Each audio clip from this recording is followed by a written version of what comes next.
চট্টগ্রামের যদি শাহাদাত ভাই একই মামলায় জিতে উনি সুন্দরভাবে ওনার সিটি কর্পোরেশনের দায়িত্ব পালন করছেন, তাহলে ইশরাক ভাইকে এত বাধা কেন দেওয়া হচ্ছে? এটার পিছনে একটাই কারণ, আমাদের চূড়ান্ত লক্ষ্য একটাই, ইশরাক ভাইকে নগরপিতা হিসেবে আমরা দেখতে চাই। উনি জনগণের ভোটে যেহেতু নির্বাচিত হয়েছেন, এটা ফেয়ার ইলেকশনের মাধ্যমে নির্বাচিত হয়েছেন, সেটা আইন পর্যন্ত সেটা ডিক্লার দিয়েছে, গেজেট পাশ করে দিয়েছে।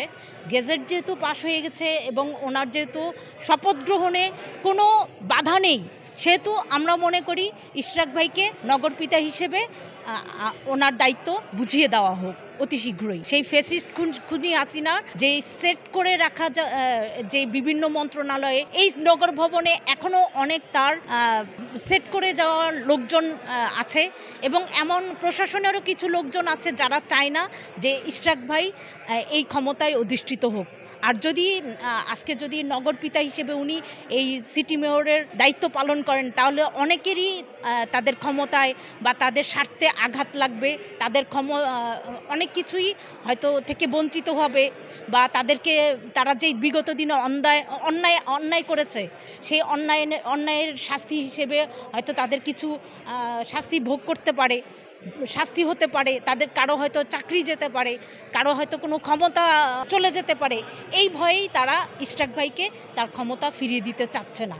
আর আমি আরেকটা কথা বলবো, চট্টগ্রামের মেয়রকে আদালতের রায়ে ঘোষণা করার পরই তিনি দায়িত্ব গ্রহণ করেছেন এবং তিনি কিন্তু শাসনভারে রয়েছেন। এখনও পর্যন্ত ঢাকা দক্ষিণ সিটি কর্পোরেশনে কেন ইশরাক হোসেনকে বসানো হচ্ছে না এবং এর পেছনের কারণ কি থাকতে পারে?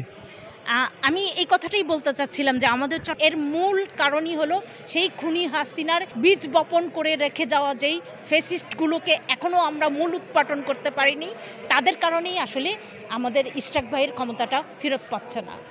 আমরা আসলে অতি দুঃখিত, জনগণের আসলেই হয়তো না সত্যি অনেকটা কষ্ট হচ্ছে চলাফেরায়, যাতায়াতে, যেহেতু সকালে অফিস টাইম, বিভিন্ন ব্যবসা বাণিজ্যে, বিভিন্ন কর্মক্ষেত্রে যাওয়ার সময়, স্কুল কলেজে যাওয়ার। আমি মনে করি এখন সিটি কর্পোরেশন মানে এই দক্ষিণ সিটি কর্পোরেশন মানে বিশাল বড় একটা এরিয়া, এখানে অনেক জনসংখ্যা, সেখানে প্রতিদিন অনেক কাজ এখানে সংগঠিত হয়।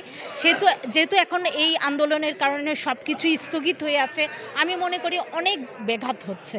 আর অতি শীঘ্রই আমাদের এই দক্ষিণ সিটির যত জনসংখ্যার বা জনগণের যেই কষ্ট ভোগান্তি হচ্ছে, এটা যেন অতি শীঘ্রই সমাধান হয়। আমাদের নগরপিতা ইশরাক ভাইকে যেন নির্বাচিত করে এই জনগণের সেবা থেকে যে বঞ্চিত হচ্ছে, সেটা যেন আবার সুন্দরভাবে তাদেরকে সেবা দিতে পারেন, আরও কিছু উপহার দিতে পারেন।